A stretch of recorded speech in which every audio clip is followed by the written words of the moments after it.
In reality, many real-life applications will involve working with a system of two equations.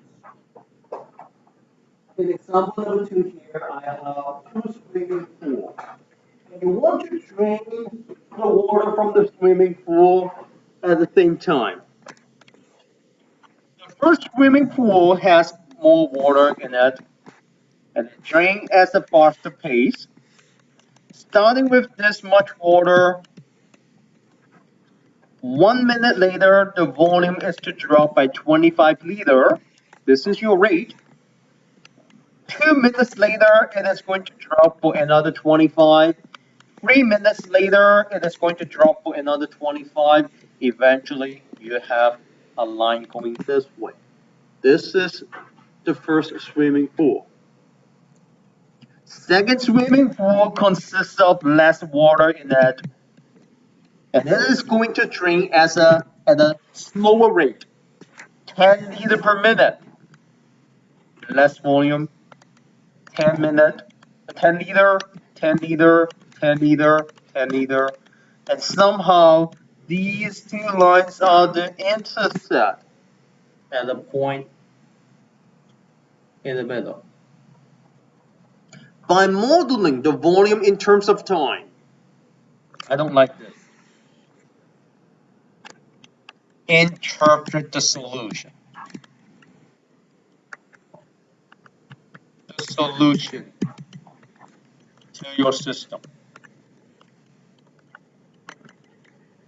That means once you solve your system, what does it really mean? Like, if you end up getting a solution, once you know the point here, what does it really mean to your system? When we are solving word problems, there are times when you have a hard time getting your system, getting your equation. Usually what I would do is to draw a picture, like the one that I've done here. Once you have the picture, you can identify the y-intercept for each line and the slope. Like for the first line, knowing how the rate is dropping at 25 liter per minute, that's your rate. And rate is equivalent to slope. Back in September, we talked about this term back in September. Slope and rate means pretty much the same thing. We have the y-intercept, we have the slope. The line for the first equation for swimming pool A would involve negative 25 for the slope and this for the y-intercept. Now, of course, if you don't like using x and y, you can always use better alphabet, such as time, t, and v for volume. They're talking about volume, they're talking about time. If you don't want to use x and y, you can use t for volume and v for t for time and v for the volume. So let's say if I want to stick with x and y, this will be my first equation. Second equation, pretty much the same thing. For the second equation, this is for swimming pool B. This is A, and this is B. The second equation, water is draining at 10 liter per minute, so that would be my slope. And we are starting with this much water at the beginning. We have two equations. I can now solve it by substitution. Both equations have the variable isolated. I can start with the 2 and start it into the second one. I can start with the first equation and replace the y using this in the second equation. Negative 25x plus this on the left hand side would equal to negative 10x plus this much water.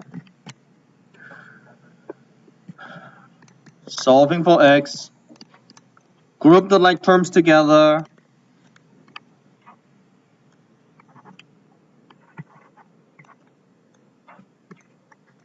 You can then come up with your answer. And in this case, what do you get for your x?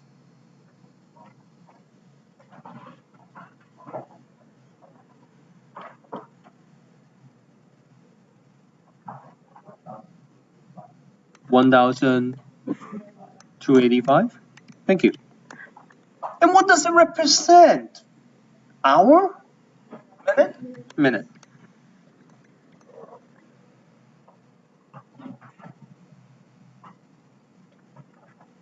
Once I have the value for x, I can now put it back to one of the two equations at the beginning, and I can now calculate the y value.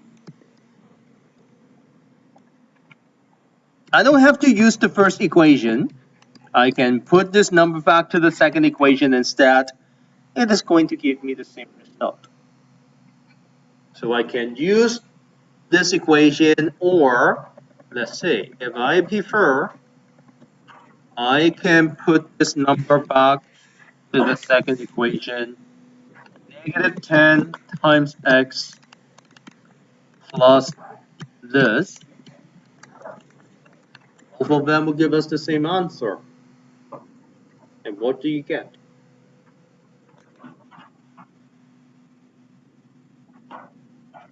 One, 22,515. All right, and what does mean? What is it? Time? Volume. And volume is in terms of liter. Oh, 15. 50. Thank you. What does it mean to you? Like these two numbers, what do they represent? Yeah, somehow the time, the volume, one solution here. But what does it really mean when you go back to this question here?